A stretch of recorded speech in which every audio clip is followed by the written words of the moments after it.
현재 화이자 백신 3상 시험이 무려 90%의 효과가 입증된 가운데 전 세계가 희망의 빛이 보인다고 말하며 각종 언론사를 비롯해서 매체들은 이제 코로나를 탈출할 단서를 잡았다며 큰 기대감을 보입니다. 외신들은 코로나 백신 개발을 인류의 달 착륙에 비견하며 효과 있는 백신이 나오기 매우 어렵다는 전망을 했지만 화이자에서 기적과 같이 백신을 개발하여 수년 내에 코로나 극복에 대한 기대감을 한층 높이고 있습니다.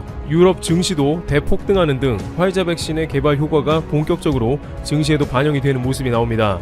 물론 중국과 러시아의 백신도 개발이 되었으며 그것들도 효과가 있었다는 보도가 있긴 했습니다. 브라질 보건당국은 중국 시노백 백신이 3상 임상에 거의 부작용이 없었다며 긍정적인 반응을 보인 바 있는데요. 그러나 최근 시노백 백신이 브라질에서 심각한 사태가 발생했고 부작용이 심해 임상을 결국 멈춘 것으로 보입니다. 따라서 애초에 많은 전문가들이 말한 것처럼 미국이나 독일의 제약회사에서 제대로 된 백신이 나온 것입니다. 그러면서 이제 빠르면 올해부터도 접종이 가능할 수 있다는 화이자 백신 확보에 대한 뉴스도 흘러나옵니다. 코로나로 가장 고생했던 미국의 트럼프 대통령도 대통령은 낙선했어도 관련 트윗을 전하는 모습입니다. 일각에서는 일주일만 빨리 이런 뉴스가 나왔어도 미국의 대선 방향이 어찌 되었을지 모른다는 말이 나올 정도로 미국에서도 파급력이 매우 큰 뉴스라고 할 수 있습니다. 일본은 이해관에 특히 흥분하고 있습니다. 화이자 백신을 1억 2천만 개 정도 사전 주문했다며 잔뜩 들떠있는 것입니다. 일본의 요미우리는 미국 제약회사의 화이자 임상 3상이 코로나 바이러스의 90% 효과를 나타내고 있다면서 화이자는 일본 정부와 1억 2천만 개의 백신 공급을 사전에 계약한 바 있다고 보도했습니다. 또한 미국의 코로나 스타로 불리우는 앤서니 파우치 연구소장이 화이자 백신은 매우 좋은 결과를 보였고 신종 코로나 바이러스 정책에 큰 영향을 끼칠 것이라는 보도를 하면서 부작용 없는 백신이 나왔는데 일본은 이를 인구에 가까운 1억 2천만 개나 확보했고 이는 일본 정부의 선견지명이었다는 극찬이 이어집니다. 그간 일본에서는 코로나 정책 실패로 인해서 많은 국민들이 정부의 정책을 도마에 올리며 비판해왔습니다. 그러나 스가 총리는 관방장관 시절부터 고투 트래블 캠페인을 주도하면서 오히려 여행을 장려했습니다. 국민들은 PCR 검사를 거의 제대로 받지 못했고 개인 방역에 의존하면서 힘겨운 싸움을 벌인 것입니다. 그 와중에 이런 소식은 일본을 들뜨게 하는 것이 당연하며 특히 일본 정부에는 쾌재를 부르게 한 것입니다. 화이자와 사전에 백신 구매를 대량으로 계약한 것이 그야말로 신의 한 수가 되면서 정부 지지율도 오른다는 계산입니다. 또한 그동안 동북아시아 주변국 등 한국의 K방역 등으로 일본이 허술한 방역에 대한 열등감을 극복하지 못하던 차에 이 사태를 한방에 역전할 수 있는 게 아니냐면서 일본이 다른 나라보다 일찍 코로나 청정국이 된다는 기대감이 돕니다. 그런데 아니나 다를까 일본 극우 성향의 일본 네티즌은 미국 관계가 좋은 일본이 백신을 선 확보하는 데 성공했다며 아무래도 중국 공산당과 가까운 레드팀 한국은 그런 백신 확보가 늦을 수밖에 없지 않냐면서 일본의 발빠른 대처에 한국은 절망을 느꼈다는 취지의 댓글을 달기도 하는 모습이 나왔습니다. 실제 한국은 아직 화이자 백신을 구체적으로 얼마나 확보했는지 알려진 바 없는 상황입니다. SK바이오스사이언스가 영국 아스트라제네카와 미국의 노바백스의 백신 위탁 생산을 하기 때문에 그 대가로 백신을 한국에서 가져갈 수 있는 물량만 확보 중이죠.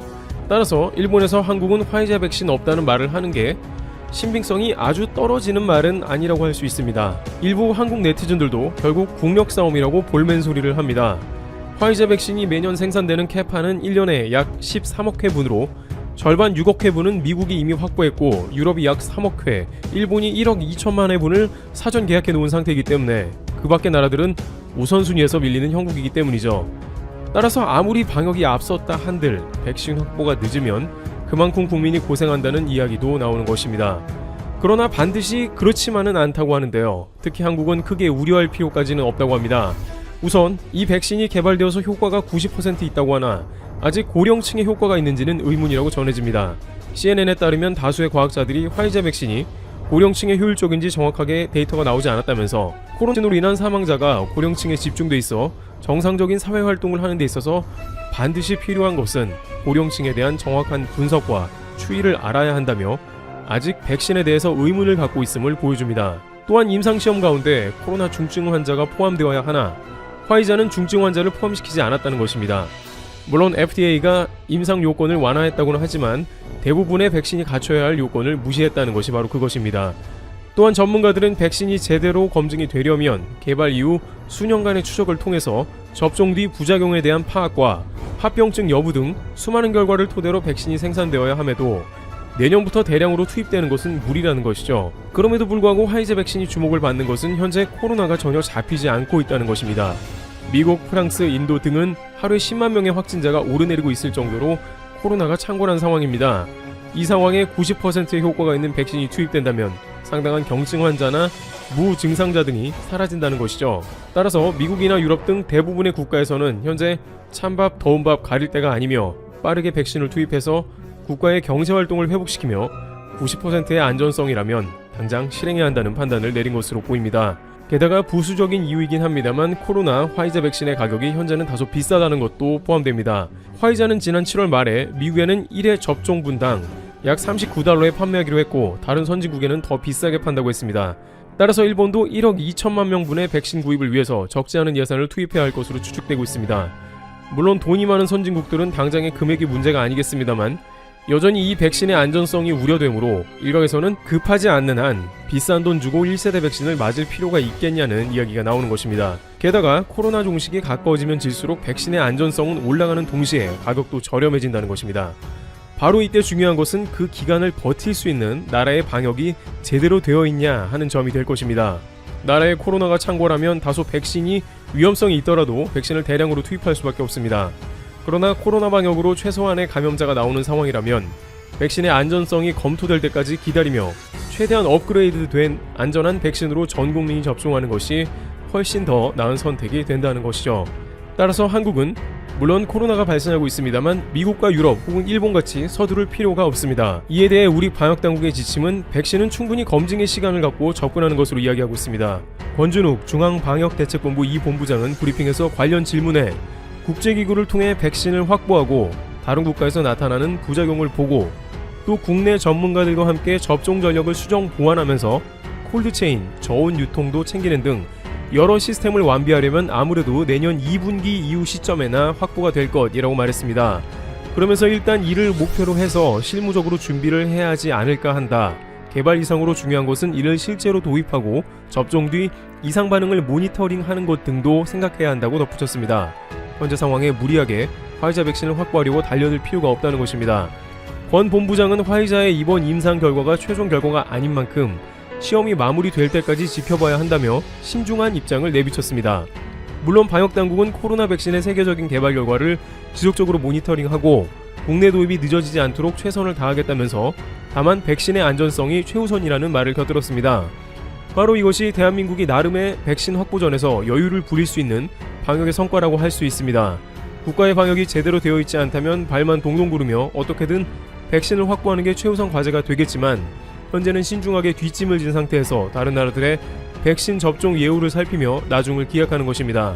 실제 일본에서도 많은 이들은 화이자 백신이 들어오지만 이를 국민들에게 강요해서는 안 된다는 말도 돌고 있습니다. 한 네티즌은 백신을 맞으려면 국가 고위 공무원들이 먼저 솔선수범해서 다 맞은 다음에 안전한지 입증하라 라며 아직 백신이 온전한 게 아닌 것 같다며 다소 백신 접종이 망설여진다는 의견을 제기하기도 했습니다.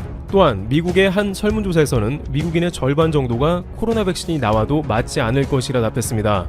가장 큰 이유로는 백신이 정치적으로 이용되고 있으며 아직은 안전성이 매우 낮을 것이라는 불신 때문입니다. 이와 같이 많은 이들은 화이자 백신이 90%의 효력을 갖는다는 발표가 나왔음에도 여전히 부작용을 우려하며 가능하다면 백신을 늦게 접종하고 싶다는 의견을 나타내고 있는 상황입니다. 다행히 한국은 백신 접종에 있어서도 국가의 방역이 그 백신 접종 시기까지 안전하게 인도하고 있다는 것이며 방역 당국은 최대한 안전한 시점을 조율하면서 국민에게 최상의 백신을 제공할 것을 살피는 상황으로 전해집니다. 트래블튜브 여기서 마치겠습니다. 감사합니다.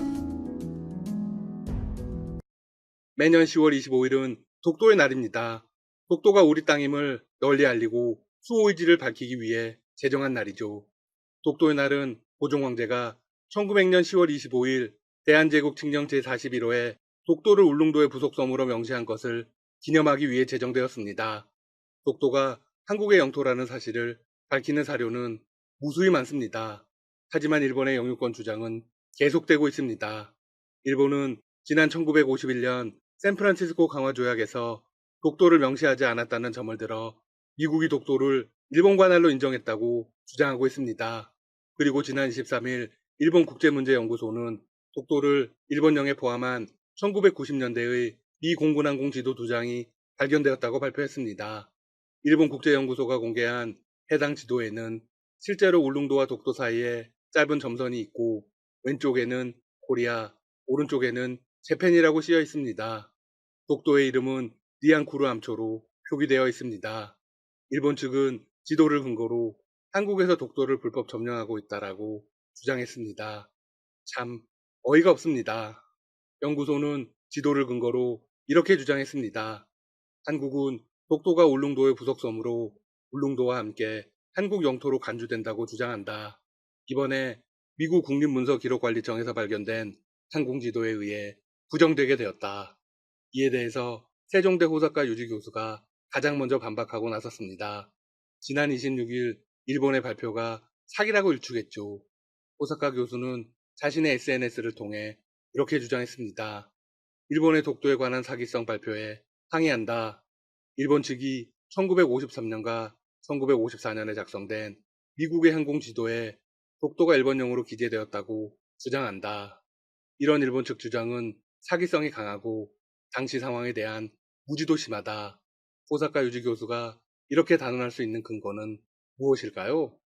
샌프란시스코 조약상 독도는 당연히 한국의 영토로 결론났다. 당시 한국 영토로 독도가 기재되지 않았던 이유는 연합국 합의로 영토 기재를 단축형으로 선택했기 때문이다. 최종판에는 독도 명칭이 어디에도 나타나지 않았으나 그것은 독도 같은 작은 섬을 모두 조문에 쓰지 않았기 때문이다. 이어서 미군의 일부 지도에서 독도가 일본용으로 기재된 까닭도 명쾌하게 설명했습니다. 일본 정부가 독도를 탈취하려는 작전에 나섰기 때문이다. 실제로 1952년 1월 한국 정부가 해양주권 선언을 발표하자 일본은 독도는 일본 영토라며 공식적으로 반박에 나섰다. 호사카 교수의 주장은 명확한 증거도 가지고 있습니다. 같은 해 주일 미군이 일본 측에 연습훈련지 제공을 요청하자 일본 정부는 일부러 독도를 포함한 수십 곳의 연습훈련지를 제공했다. 일본은 1952년 7월 관보를 통해 독도를 일본의 도리섬과 함께 훈련지역에 포함해 주일 미군에 제공했다고 발표했다. 네, 일본이 한국의 허락도 받지 않고 마음대로 훈련지역에 독도를 넣은 것입니다. 호사카 교수에 따르면 당시 한국 정부는 강력히 미군 측에 항의했고 미군은 1953년 1월 20일 서한을 통해 독도를 폭격 연습장으로 쓰지 않겠다고 약속했다고 합니다. 호사카 유지 교수는 이로써 완벽한 결론을 내립니다. 이 사실은 독도가 한국 영토임을 미국이 인정했음을 말해준다. 일본의 미군 항공 지도의 공개는 이상과 같은 역사적 사실을 숨기면서 일본과 한국 국민, 나아가 세계를 속이려는 사기성 발표에 불과하다. 네, 결론적으로 남의 영토를 자신들의 훈련에 몰래 집어넣고는 자신들의 영토라고 우기는 것입니다. 그리고 미군은 더 이상 독도를 훈련지역으로 쓰지 않겠다고 한국과 약속한 것이죠. 일본의 이런 행위는 국제적인 사기이지만 국제적인 망신거리이기도 합니다. 일본의 지도가 엉터리인 이유는 또 있습니다. 사실 일본의 주장은 관공식별구역 라인에서 이미 힘을 잃었습니다. 독도의 동남쪽 지역에 관공식별구역 라인이 실선으로 그어져 있기 때문입니다. 자국의 영토와 영공을 방어하기 위한 구역으로 영토와 비행기 레이더 탐지 능력 등을 기반으로 설정되었다는 점에서 독도는 한국의 영토가 된다는 근거로 볼 수 있습니다. 군 관계자는 관련해서 이렇게 주장했습니다. 일본의 주장처럼 점선이 국경선이라면 항공식별 구역이 잘못 그어진 것이다. 국경을 구분하는 것이라면 명확해야 하고 좌표를 표기하며 끊어진 부분이 없어야 한다. 네, 일본의 주장은 기본부터 틀렸다는 것입니다.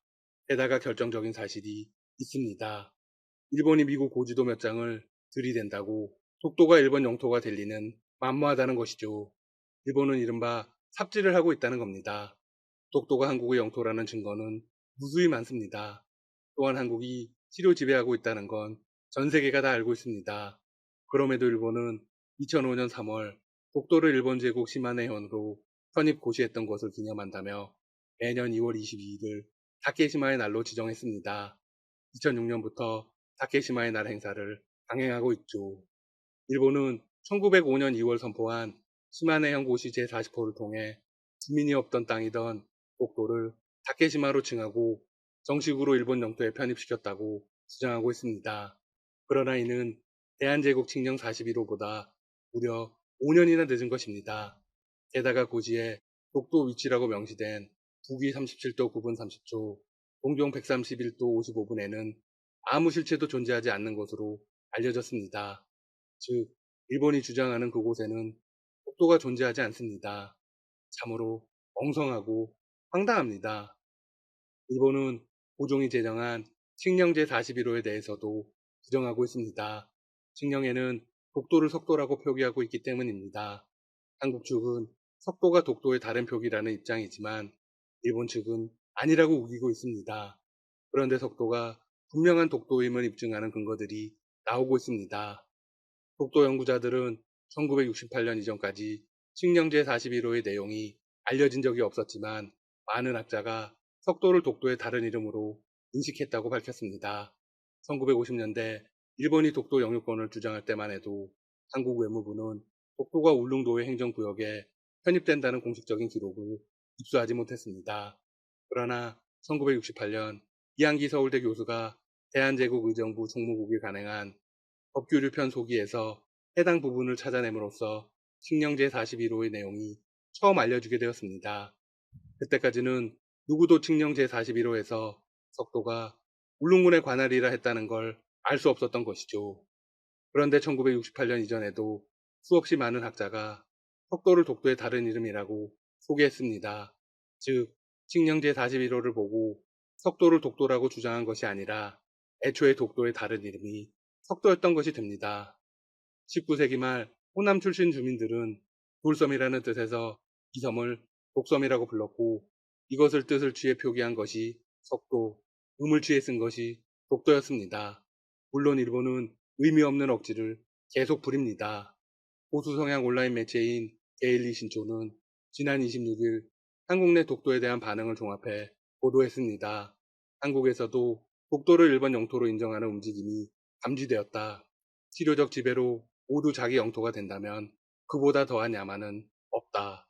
국제사법재판소에서 싸운다면 일본의 한국이 질 것이 확실하다. 독도가 우리 땅이라는 주장을 펼치기 위해선 억지를 부릴 수밖에 없다. 그냥 웃고 말겠습니다. 지금까지 닥터시사TV였습니다. 여러분 시청해주셔서 감사합니다. 구독과 좋아요 부탁드립니다.